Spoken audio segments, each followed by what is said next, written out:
Здравствуйте, меня зовут Александр. Я Якутию представляю, да, спасибо, что дали слово мне.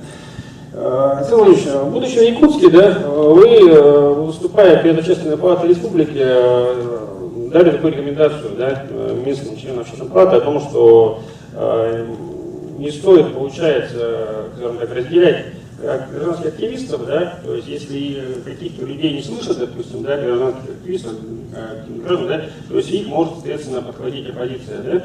Вот. К сожалению, в Якутске, да, в Якутии такая ситуация, то есть вас, видимо, не услышали и не посчитали нужным вас услышать, да, то есть в Якутске такая ситуация как бы нарастает, да, то есть я думаю, что это не без участия нашего главы губернатора, да, Егора Борисова. То есть у нас идет конкретное освоение. Есть угодные, есть неугодные, да, активисты. То есть если ты поднимаешь какие-то остро-социальные вопросы или выступаешь с критикой бездействия или действий, да, местных властей, то у тебя сразу начинают иметь оппозиционером или там еще чем-нибудь, да, соответственно. И начинает, как Ольга Тимофеева сказала, там начинается давление. На меня лично в этом году пытались 2 уголовных дела возбудить за то, что я защитил девочку, которую избили, вся Россия видела об этом, да, я выступил в передаче, вот у Гордона ездил, да, соответственно, на меня 2 раза Следственный комитет вызывали, там, то есть, потому что я митинги проводил несанкционированные, хотя это все было как бы достаточно законно. Даже вот ваш Общероссийский народный фронт, который вы представляете, также, да, есть, ну, знаете, Антон Жандоров, тоже местный активист, да, соответственно, он нынче, вот с моей, как бы, я его побудил лично, после вам тоже в Фейсбуке писал, почему наш Общероссийский народный фронт не поднимает вопрос касаемо господина Глушко, да, нашего бывшего вице-президента, и вот по госзакупкам, которые наши парламентарии решили купить на 30 миллионов, где кризисы, там, партию себе дорогих жипов. Антон мне конкретно написал, прям лично на странице, что да, они вопросом будут заниматься, и, естественно, он этот вопрос поднял. В итоге закупку ОНФ отменила, целый месяц было обсуждение это, да. В итоге Егор Афанасьевич сказал, что вот вы все нехорошие общественники, да, вы все люди низкого уровня, вы раскачиваете лодку, и вообще вы там все блогеры, все такие нехорошие. То есть, и вот такая ситуация у нас происходит. Я примерно суть понял. Расслоение у нас происходит, извиняюсь, дальше перебиваю, да, что не только вот на уровне, да, угодно и неугодно, у нас также таким же образом формируется общественная палата, да, республики. То есть формируют, туда набираются. Я 2 раза сам подавал заявку, то есть как на участие, да, 2 состава уже, да, ну как бы туда формируют, берут или бывших чиновников, да, или бывших членов партии, естественно, да, Единая Россия. По ОНФ ситуация в Якутии такая, соответственно, да. Предложение мое такое, соответственно, да, я считаю необходимым, то есть более как-то независимо формировать общественную палату, да, на местах и как бы, ну, и надо и Российская палата начинает, да, и таким же образом, получается, формировать Общероссийский народный фронт. То есть если я, допустим, как неофициальный общественник, если так делить, да, самый известный в Якутии, да, но Общероссийский народный фронт меня, допустим, никогда не пригласит, потому что там, соответственно, сидят также члены партии Единая Россия. И они между собой, да, у нас республика, они никогда не будут друг друга, скажем так, контролировать. Вот таким образом. Да, сейчас. Спасибо. Я вас услышал. Я знаю много активистов из Якутии. Марина, не надо комментировать, это вы уже там вообще пригласите на общественную палату, на Якутской области, дайте молодому человеку высказаться или предъявить претензии. На самом деле, я ваш в Фейсбуке материал видел, я его направлял в дирекцию, значит, за общественные закупки. Действительно, по некоторым эпизодам, вот то, что я знаю, вы правы. То, о чем вы говорили по закупкам, там есть эпизоды, по которым мы разбирались, и вы, тем более, Жандоров, вы говорите, эту тему там отрабатывал. Это факт. Все остальное я не буду сейчас публично комментировать, потому что, ну, первое, я не знаю, чем вы занимаетесь, и не совсем это правильно мне сейчас в это вникать.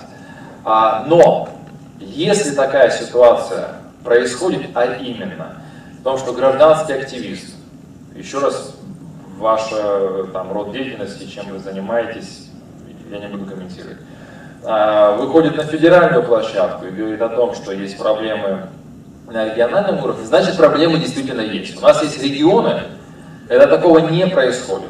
Вот, ну, по крайней мере, на моей памяти. Я не помню на какой-то большой напряженности из Ульяновской области, ну, к примеру.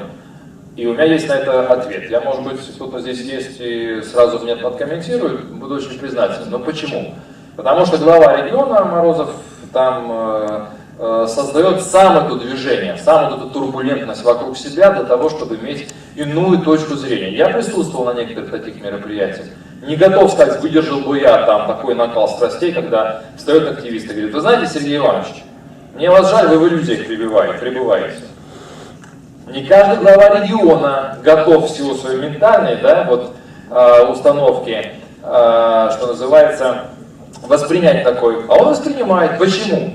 Ну потому что он понимает, что иначе проблема с муниципального уровня поднимется на региональное, с регионального на федеральное, с федерального это уже повестка президентская. Ее надо решать, какой бы ни был активист, насколько бы он был прав или не прав и так далее. Поэтому в практическую плоскость. У нас один из самых активных членов Общественной палаты Российской Федерации это представитель Якутии Марина Богословская. Я оцениваю только то, что она делает на площадке Общественной палаты России. Это со знаком плюс. Не просто активность, а есть конкретные проекты, инициативы и так далее. Марина здесь, я очень попрошу, вот моя большая просьба, если есть возможность такая открытые слушания, не надо, пожалуйста, комментировать. Сейчас у меня будет опять день Якутии, как у нас было пленарное заседание Общественной палаты. Я знаю, как якуты могут спорить, я вас очень люблю. В следующем году собираюсь реку Лену все-таки переплыть от лечения. Да, я вас прошу с приглашением, тем более вы записываете, да, сейчас, с приглашением главы республики на расширенное слушание Общественной палаты, не только из-за вас. А вот все такие истории, когда человека действительно называют маргиналом и городским сумасшедшим, пригласите, дать возможность высказаться. Под запись конкретно, потому что у меня была уже история в Кировской области, когда Никита Белых пошел на то, чтобы открыл площадку для всех, пришли молодые люди, слушайте, я их могу назвать, они не только городские сумасшедшие, но не буду говорить кого они. Такой бред несли, знаете, мне стыдно было, когда они называли себя оппозицией и так далее, и так далее. Вот Оля молчит, но я позволю себе, ей неправильно будет говорить. Ее, извините, не буду говорить, ну, скажем так, региональная власть не очень воспринимает. Именно в силу того, что она вскрывает, не приглашают никуда. Но у нее статус понятный, и даже этот статус не дает ей там спокойно, извините, заниматься депутатской деятельностью, журналистской деятельностью и так далее. Поэтому вот закончим на этом, я вас услышал, ситуация мне лично очень интересна, потому что у меня двоякое отношение к Общественной палате Якутии.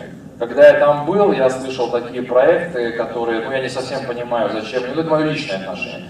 Но в лице Богословской, в лице Жондорова, в лице Атласова и некоторых других активистов я могу сказать, что там много позитивного.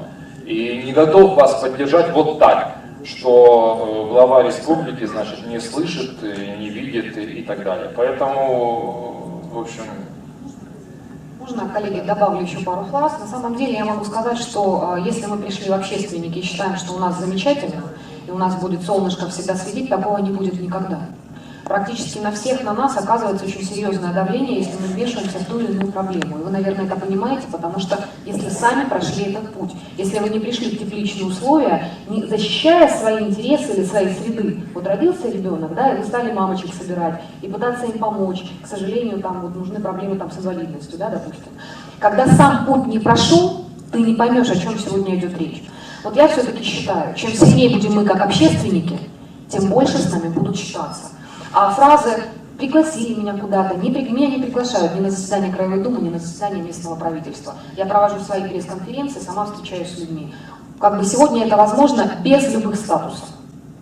Поэтому здесь, ну, как плач славянки, может быть, он правильный, но сегодня мы все то самое гражданское общество. Если мы позволяем об себя ноги вытирать, значит позволяем. Если не позволяем и объединяемся, и за нами правильные идеи, поверьте, никто ничего после этого нам не скажет.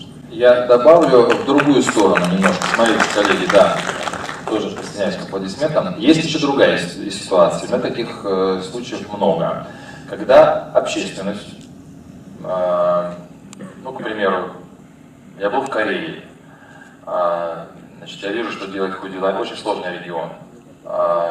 Но у меня было несколько эпизодов, в которые я вникал, извините, экспертно, и я понимал, что общественность использует, извините, заряжают тупо деньгами, заряжают прессу для раскачки ситуации вокруг главы региона. Я не говорю, что там глава и его команда все правильно делают и так далее, и так далее. Нет.